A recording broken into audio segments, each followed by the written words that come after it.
Bismillah.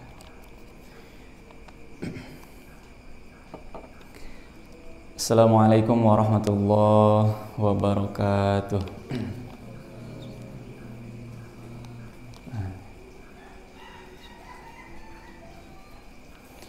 Al-Fatihah.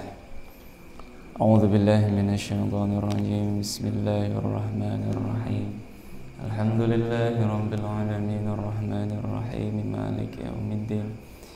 Iyyaka na'budu wa iyyaka nasta'in ihdinas siratal mustaqim siratal ladzina an'amta 'alaihim ghairil maghdubi 'alaihim waladdallin. Bismillah, alhamdulillah. Alhamdulillah, salatu wassalamu ala rasulillah wa ala alihi wa sahbihi wa mawala. Asyhadu an la ilaha illallah wahdahu la syarika lah, wa asyhadu anna muhammadan abduhu wa rasuluh. Allahumma salli wa sallim wa barik ala sayyidina Muhammad wa ala alihi wa sahbihi wa azwajihi wa dhurriyyatihi wa ahli baitihi adada ma fi ilmika salatan daimatan bidawami mulkih. Qala Allah ta'ala fil Qur'anil Karim, a'udzu billahi minasy syaithanir rajim. Bismillahirrahmanirrahim. Wa idzal biharu fujjirat wa idzal quburu bu'thirat alimat nafsum ma qaddamat wa akharat. Shadaqallahul adzim. Alhamdulillah, segala puji hanya milik Allah Subhanahu wa taala. Salawat serta salam semoga tetap tersampaikan kepada baginda Rasulullah Muhammad sallallahu alaihi wasallam. Insyaallah subuh hari ini kita akan melanjutkan pembahasan tafsir dari surat Al-Infitar. Ayat yang ke-3, 1 dan 2 sudah ya.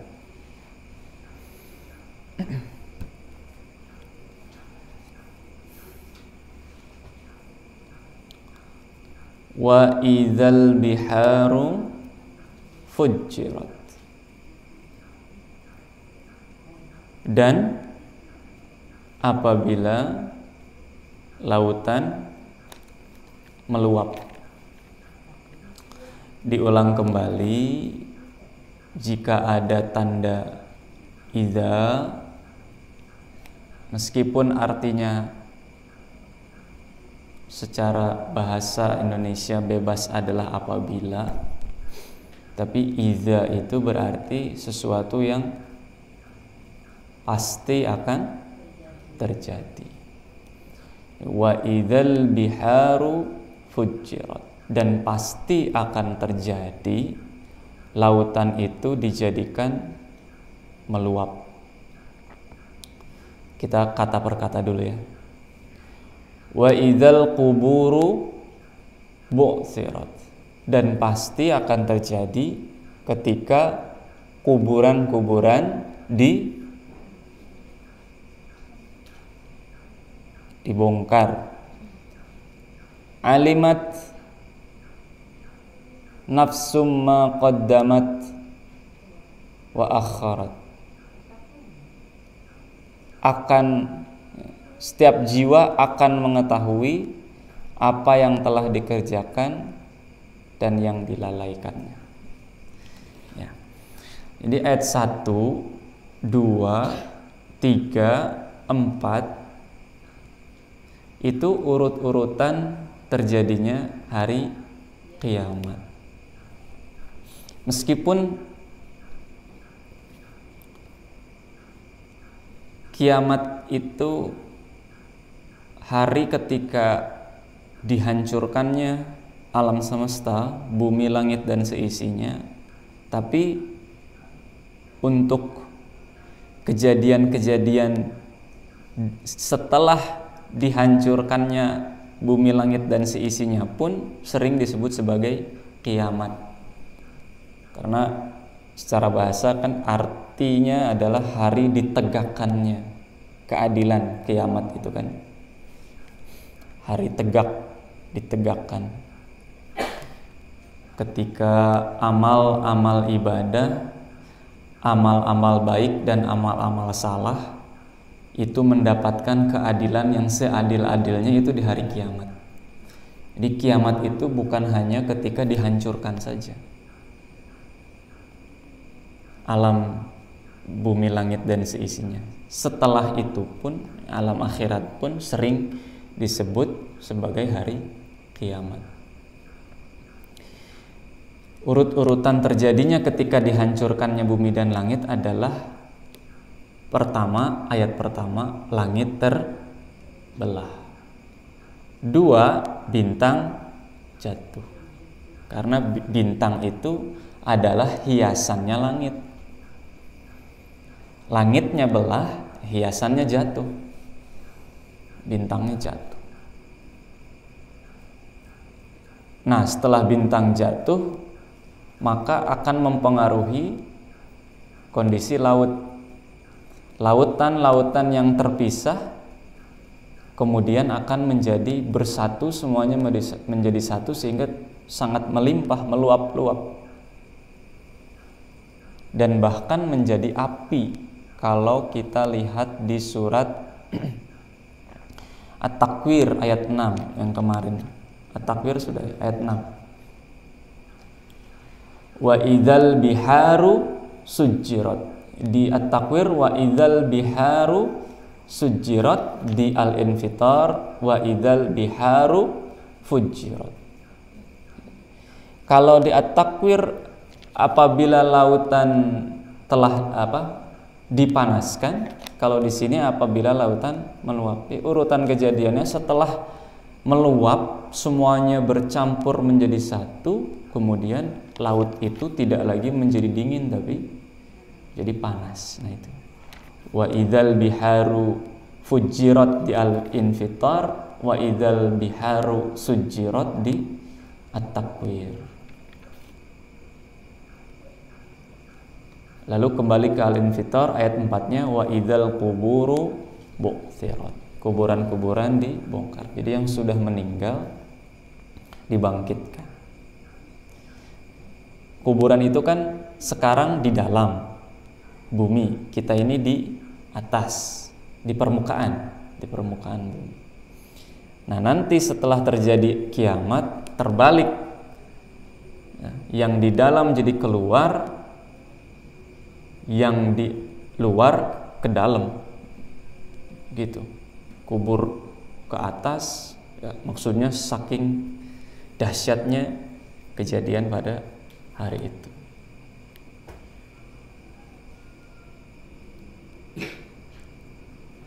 Alimat nafsum ma qaddamat wa akharat. Maka setiap jiwa akan mengetahui apa yang telah dikerjakan dan yang dilalaikan. Kalau terjadi peristiwa yang dahsyat, kita ini memang mudah untuk mengingat amal-amal.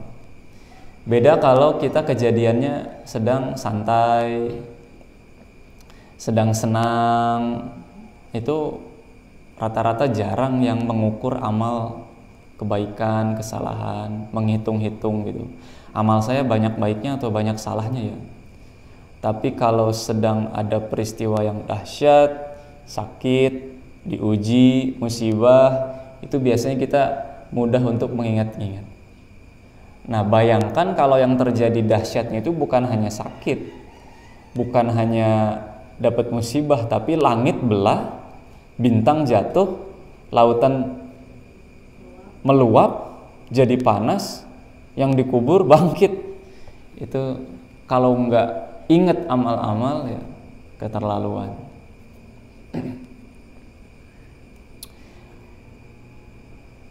Atau maksud lainnya adalah wa idzal quburu bu'thirat, itu ketika hari kebangkitan.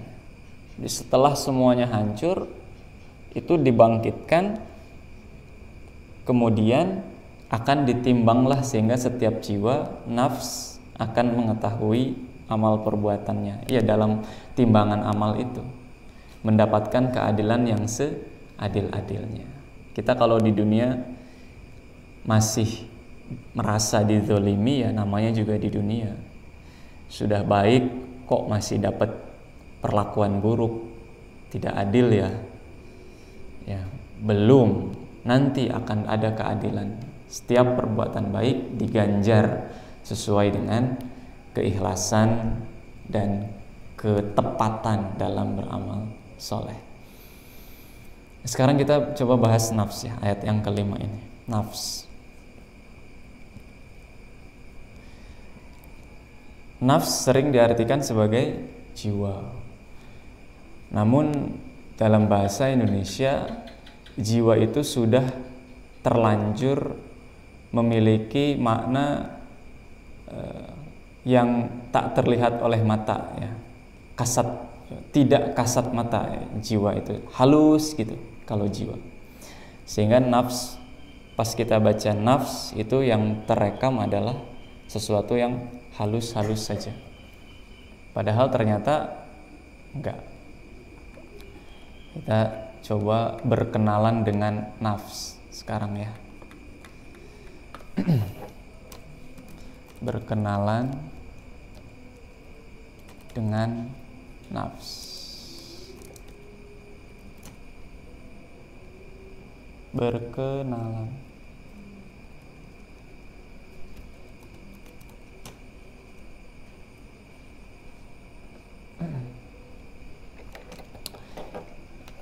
Nafs ini sering diartikan nafsu, sering diartikan jiwa, sering diartikan diri manusia. Mengapa banyak maknanya? Karena memang nafs itu banyak maknanya. Kita ayat 5 ya. Alimat nafsum ma qaddamat wa akhar.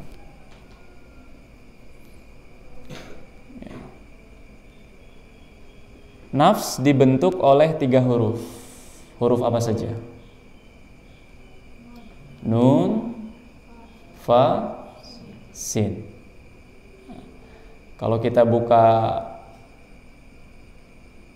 kamus ya, kamus Al-Quran, huruf-huruf kalimat-kalimat di Al-Quran yang dibentuk oleh 3 huruf nun, fa, sin itu muncul sebanyak 295 kali di Al-Quran. Turunannya banyak, 295 kali. Belum waktunya nafs. Nanti charger casan laptop.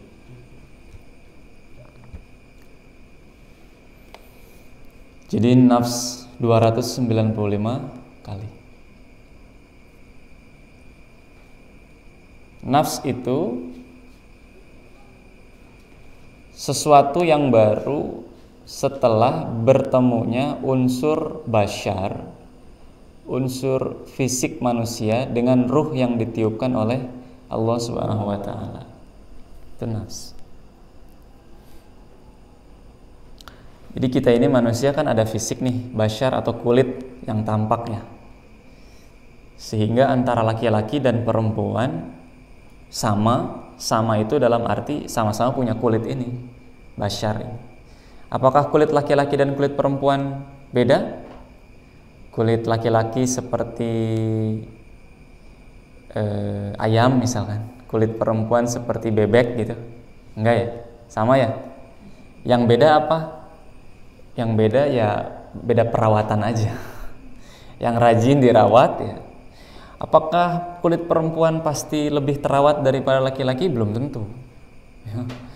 Kalau laki-lakinya lebih terawat ya terawat. Tapi secara jenis kulit laki-laki dan perempuan sama. Jadi secara basyariah, basyar manusia sama, laki-laki perempuan. Maksudnya tampilan luarnya, kulitnya sama.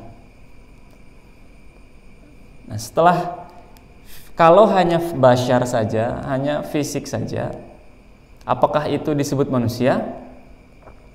Belum.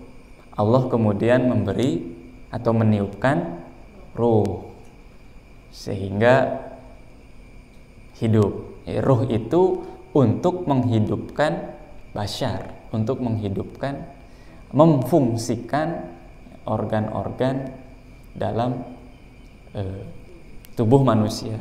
Pas ruh ditiup, jantung berdetak, deg, gitu. Kapan ruh ditiup? Kalau manusia normal pada umumnya ketika usia di dalam kandungan itu 120 hari, 3 kali 40 hari, atau 4 bulanan. Tiup,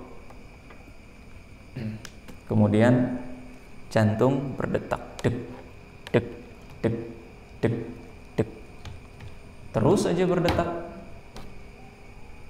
Sampai kapan? Sampai ajal tiba, ya. Pernah nggak jantung protes, capek ya Allah, saya berdetak terus dari sejak di perut ibunya sampai sekarang, istirahat dulu lah. Dia aja bisa istirahat, tidur. Gimana kalau jantung istirahat?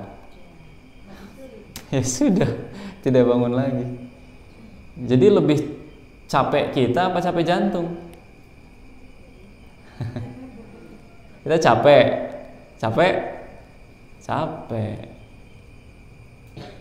Yang kerasa capek apa tuh biasanya?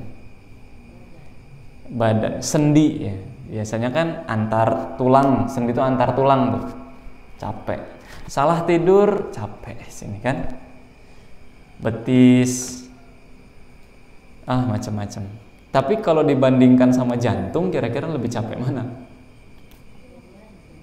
Deg deg deg deg deg deg deg. Kita lari, dia lebih kenceng lagi kan? Deg deg deg deg deg deg deg. Kita diem juga, kalau kitanya gemeter, grogi, deg deg deg deg deg deg. Pernah grogi? Mau tasmi, grogi nggak mau tasmi? Oh, kan biasa aja sebenarnya, emang nggak lari-lari, tapi kok di sini lari-lari. Sering dengar sport jantung katanya, sport jantung. Kita ini kan nutfah dulu. Nutfah itu summa min nutfah, summa min alaqah, summa nutfah, alaqah, mudghah. Nutfah dulu, cairan dulu, sel ayah, sel ibu, satu tetes saja, satu tetes ayah, satu tetes ibu, nutfah. Belum jadi apa-apa, belum ada ruh yang ditiup. Setelah itu alaqah, si nutfah ini menggantung di rahim ibu, alaqah. Kalau nggak ngegantung, kalau nggak nempel, keguguran namanya. Nggak jadi janinnya. Karena dia menempel kuat di dinding rahim, disebutlah alaqah. Sampai kira-kira 120 hari ditiup, ruh, detak jantung berfungsi, deg-deg, berubah lagi namanya, bukan lagi nutfah, bukan lagi alaqah, tapi mudghah. Sudah mulai kebentuk tuh, mana yang bakal jadi mata, mana yang bakal jadi tangan, mana yang bakal jadi kaki. Deg-deg, deg-deg, deg-deg, deg-deg. Nah, nafs itu ketika bertemunya unsur fisik dengan ruh yang ditiupkan. Basyar ditiup ruh, campur kan? Nah, jadilah nafs. Jadi dalam nafs itu ada fisiknya, ada non fisiknya. Gitu. Ada fisiknya, ada non fisiknya. Di hari kiamat nanti yang dipanggil adalah nafs, bukan fisik, bukan ruh. Ketika seseorang wafat, ruhnya kembali ke Allah. Ruh itu dari Allah suci. Sementara basyar itu karena terbuat dari tanah, kotor. Nah, nafs itu pertengahan. Mau ngikutin tarikan dari ruh atau mau ngikutin tarikan dari tanah, basyar. Kalau ngikutin tarikan dari basyar, dari tanah, fa'alhamaha fujuraha wa taqwaha. Fujur nanti, buruk. Tapi kalau ngikutin tarikan dari ruh, takwa. Nafs. Ketika di hari kiamat nanti yang dipanggil adalah nafs. Ya ayyatuhan nafsul mutmainnah. Wahai nafs, nafs yang tenang. Irji'i ila rabbiki radiyatan mardiyah. Fadkhuli fi ibadi wadkhuli jannati. Ini nafs. Nafs itulah yang merekam amal perbuatan kita. Makanya di sini alimat nafsum ma qaddamat wa akharat. Setiap nafs akan mengetahui apa yang telah dikerjakan, yang telah dilalaikannya. Nafs itu yang nanti akan mempertanggungjawabkan. Kalau fisiknya bagaimana basyarnya nanti setelah hari kiamat? Begini lagi nggak? Sekarang kan di dunia pak gaya-gaya, aku lebih cantik dari kamu, putih, tinggi, langsing, kayak bihun. Bihun kan putih, tinggi, langsing, gitu. Itu kan cantik kata dunia. Lah nanti di akhirat kiamat apakah yang cantik itu putih, tinggi, langsing, kayak mihun? Enggak dong. Kasihan yang nggak putih, yang nggak tinggi, yang nggak langsing. Gimana kalau kuning? Mie kuning maksudnya. Cantik gak?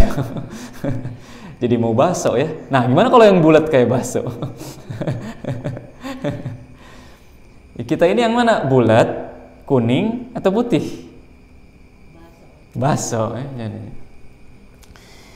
Nanti di kiamat fisiknya beda. Kenapa? Basyarnya beda, fisiknya beda. Karena fisik yang sekarang ada di dunia ini, kalau dibawa ke sana ke alam akhirat, nggak akan kuat, karena di sana berbeda kondisinya dengan di alam dunia. Udah aja fisik ini mah yang sekarang kita lihat ini hancur aja, nanti dikubur, dimakan cacing, kubur dimakan cacing. Kalau nanti di alam akhirat, kiamat, hari kiamat, kita tadi sudah jelaskan ya, hari kiamat itu bukan hanya hari dihancurkannya langit dan bumi, tapi hari ketika ditegakkannya keadilan pun itu disebut kiamat.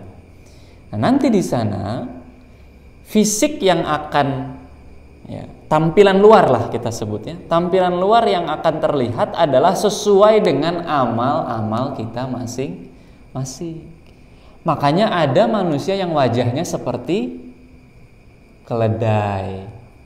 Ada yang wajahnya seperti ular. Nggak akan kebayang kalau kita sekarang seperti ular kan, kabur kita. Kalau nanti ya begitu, sesuai dengan amal perbuatan. Yang seperti ular itu yang kayak gimana? Orang-orang munafik ya, di depan berkata iya, di belakang berkata tidak. Di depan berkata iman, di belakang ingkar, kan begitu. Mungkin nanti ada yang seperti bebek. Wek. Wallahu alam ya. Yang jelas basyar kita sekarang untuk ke alam sana itu tidak kuat, tidak cocok. Namun nafsnya masih sama. Ya, karena nafs itu yang akan dipertanggungjawabkan, yang akan mempertanggungjawabkan. Ruh sudah kembali ke Allah Subhanahu wa Ta'ala. Karena ruh hanya untuk menghidupkan saja. Ibarat bensin, motor nggak ada bensin bisa maju nggak? Padahal ada mesin, ada oli, nggak ada bensin bisa maju nggak? Nggak bisa. Ruh itu ya kayak bensinnya itu. Contohnya ya, Nah, apa saja yang dilewati oleh motor ini, naik gunung, turun gunung, itu terekam di dalam nafs. Cuman kalau motor kita sekarang kan nggak ada perekam itu ya, belum ada. Kamera mungkin ya, CCTV. Berkenalan dengan nafs 295 kali di Al-Quran.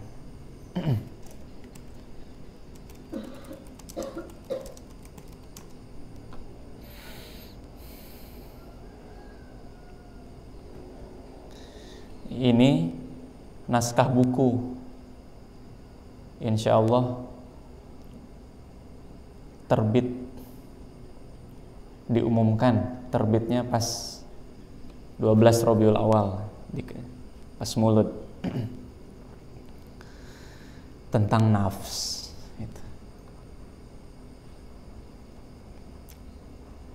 Nanti kita kapan-kapan bahas, bedah buku ini.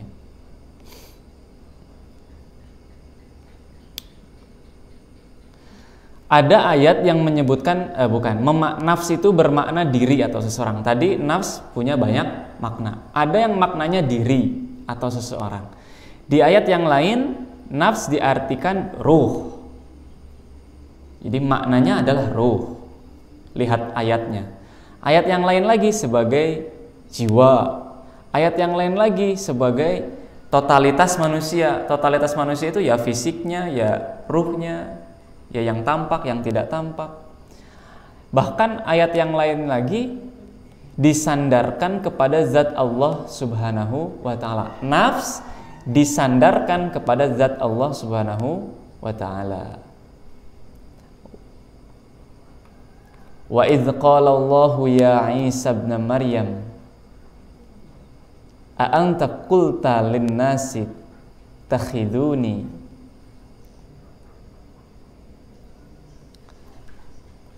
Surat Al-Maidah ayat 116.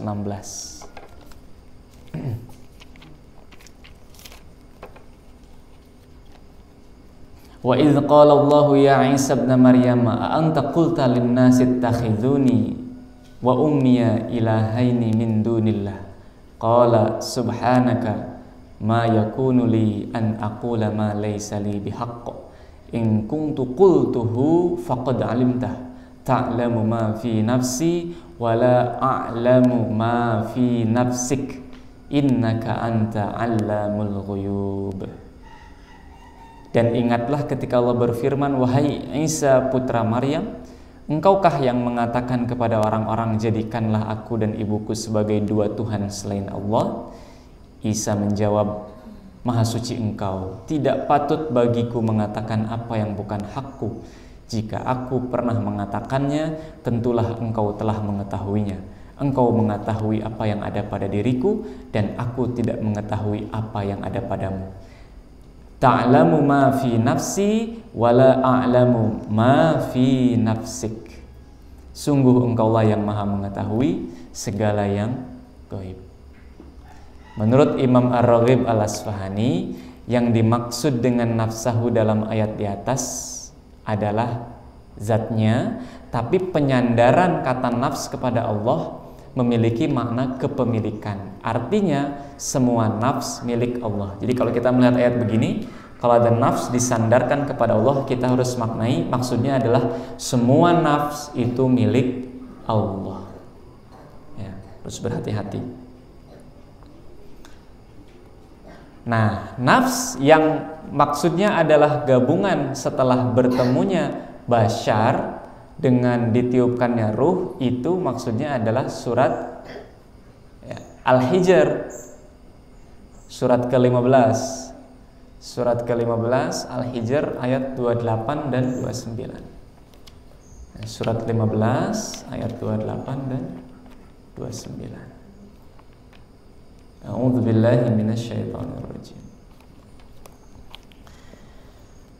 Wa idz qala rabbuka lil malaikati inni khaliqum basharam min salsalim min hama'im masnun idza sawaituhu wa nafakhtu fihi min ruhi faqa'u lahu sajidin.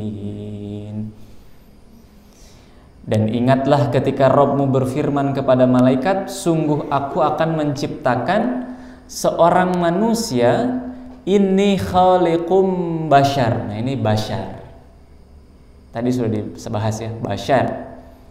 Terbuat dari apa bashar ini? Dari tanah liat kering, dari lumpur hitam yang diberi bentuk. Kulit ini dari tanah, makanya sering kita dengar dari tanah kembali ke tanah. Itu bashar maksudnya. Nah lalu ayat berikutnya, fa idza sawaituhu wa nafakhtu fihi min ruhi faq'u lahu sajidin. Maka apabila aku telah menyempurnakan kejadiannya dan aku telah meniupkan ruh, nah ini ya, wa nafakhtu fihi min ruhi. Jadi kepada bashar itu ditiupkan ruh. Maka sujudlah, tunduklah kamu kepadanya dengan bersujud. Malaikat bersujud setelah bashar ditiupkan ruh. Kalau hanya bashar saja, ya tidak sujud malaikat. Karena itu hanya terbuat dari tanah saja. Nah, iblis gagal faham, kan gitu ya. Iblis gagal faham. Yang dia lihat hanya basharnya saja. Sehingga dia merasa saya terbuat dari api. Dia terbuat dari tanah. Kenapa api harus menyembah tanah? Gitu. Iblis belum tahu ketika di alam dunia api bisa padam oleh tanah. Ya, bisa padam kan api oleh tanah. Jadi lebih kuat api apa tanah? Api bisa nggak membakar tanah? Nggak bisa ya? Bisa nggak? Atau bisa? Tanah liat jadi tembikar. Gagal paham karena tidak hanya bashar yang ada kepada Nabi Adam itu, tapi ada juga ruh yang ditiupkan oleh Allah Subhanahu wa ta'ala. Nah, setelah bertemu dua ayat ini, setelah bashar kemudian ditiupkan ruh, nah itulah kemudian menjadi nafs. Menurut Imam Al-Ghazali dalam kitab Ihya Ulumuddin, ya, nafs adalah identitas yang paling utama dari diri manusia. Jadi Imam Al-Ghazali kalau melihat manusia itu nggak melihat rupanya, tapi yang dilihat nafsnya. Karena kalau rupa beda-beda, hitam, putih, ya beda-beda. Ruh sama itu, ruh semuanya dari Allah sama. Tidak bisa membedakan. Dari luar sama, kulit sama, ruh sama dari Allah. Tapi kalau nafs beda-beda. Yang membedakan apa? Amal perbuatannya. Maka kepada yang beramal soleh, ya, mestinya kita berbeda kepada orang-orang yang soleh. Sikap kita, ya, sopan kita, jangan seperti berbicara kepada teman sebaya gitu. Kalau kepada orang yang soleh, soleha gitu. Bukan menghargai tampilan luarnya, bukan. Ini dari luarnya soleh. Enggak, soleh atau soleha itu bukan karena luarnya, tapi karena nafsnya, amal kebaikan. Jadi kita menghargai orang bukan karena luarnya. Ngobrol sama teman dengan ngobrol dengan guru disamain, yang nggak bisa. Bukan karena guru sangat menginginkan dihormati, bukan. Sebagai pendidikan kita untuk melihat sejati. Nah itu ya, jadilah sukma sejati. Nah itu yang sejati yang kita lihat. Sukma itu kan bahasa Jawa, ya bahasa kita manusia Nusantara. Qurannya nafs. Jadi Imam Al-Ghazali, kalau yang paling penting dari diri manusia itu adalah nafsnya. Mengapa bukan ruh yang menjadi identitas asli manusia? Sebab kata Imam Al-Ghazali, ruh juga ada pada selain manusia. Ayam punya ruh? Punya, makanya hidup. Tapi punya nafs nggak? Kata Imam Al-Ghazali punya juga, tapi nafsnya nafs hewan gitu, nafs yang hayawaniah gitu lah, yang hewan. Cuman nafs yang bisa berpikir, bisa melihat baik buruk itu hanya ada pada manusia. Jadi luar biasa ini ilmu yang diturunkan kepada Imam Al-Ghazali.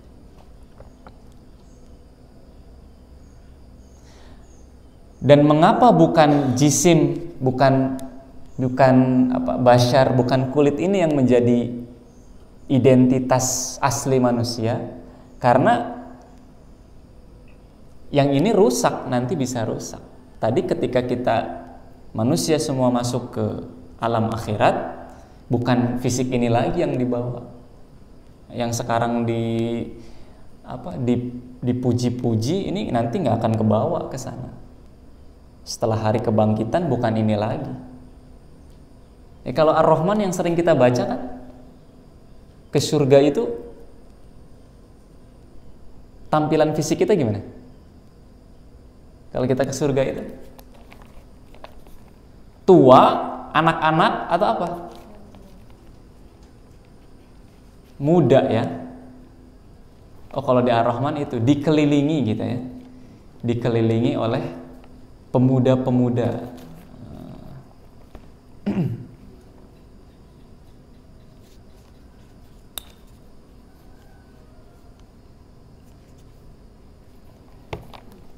Kita masuk surga itu tidak terlalu tua, tidak terlalu muda, pas lah. Tapi yang tampaknya beda dengan yang sekarang, sesuai dengan amal-amal perbuatan. Ya, Al-Infitor ayat 5 itu memang dimaksudkan demikian yang kita tafsiri ini. Alimat nafsum ma qaddamat wa akharat, memang maksudnya adalah supaya kita untuk mengingat-ingat amal-amal kita, sudah banyak baiknya atau salahnya. Kalau banyak salahnya, ya ayo tambahi lagi amal baiknya. Tuh. Kalau tidak bisa berlomba-lomba dalam amal kebaikan, maka berlomba-lombalah dalam menghapus amal kesalahan. Kalau tidak bisa berlomba-lomba menambah amal kebaikan, berlomba-lombalah dalam menghapus amal kesalahan. Kalau tidak bisa menambah amal baik, maka hapuslah amal salah. Karena setiap hari yang kita lewat pasti bertambah pula kesalahan. Gimana cara menghapus? Ya taubat, gitu maksudnya. Kalau nggak bisa nambah amal soleh, ya taubatlah. Ya. Sehingga kita berlombanya di penghapusan kesalahan-kesalahan kita. Ya, wallahu a'lam bishawab. Segitu dulu untuk ayat yang kelima. Belum selesai, kita berkenalan dengan nafs. Nanti kalau ada kesempatan yang lain, kita akan lanjutkan terus tentang ini. Ditutup dengan sama-sama ya, tilawah sama-sama Al-Infitor ayat 1 sampai 19. Yuk sama-sama ya. A'udzu billahi minasy syaithanir rajim. Bismillahirrahmanirrahim. Idzas samaa'u fatarat wa idzal kawakibu tatharat wa idzal biharu fujjirat wa idzal quburu bu'thirat alimat nafsum ma qaddamat wa akharat ya ayyuhal insanu ma gharraka bi rabbikal karim alladzi khalaqaka fasawwaka fa'adalak fi ayyi suratin ma syaa rakkabak kalla bal tukadzibuna biddin wa inna alaikum lahafidhin kiraman katibin ya'lamuna ma taf'alun innal abrara lafi na'im wa innal fujjara lafi jahim yaslawnaha yawmaddin wa ma hum anha bighaibin wa ma adraka ma yawmuddin thumma ma adraka ma yawmuddin yawma la tamliku nafsun li nafsin syai'a wal amru yawma idzin lillah. Sadaqallahul azim. Subhanakallahumma wa bihamdika asyhadu an la ilaha illa anta astaghfiruka wa atubu ilaik. Assalamualaikum warahmatullahi wabarakatuh.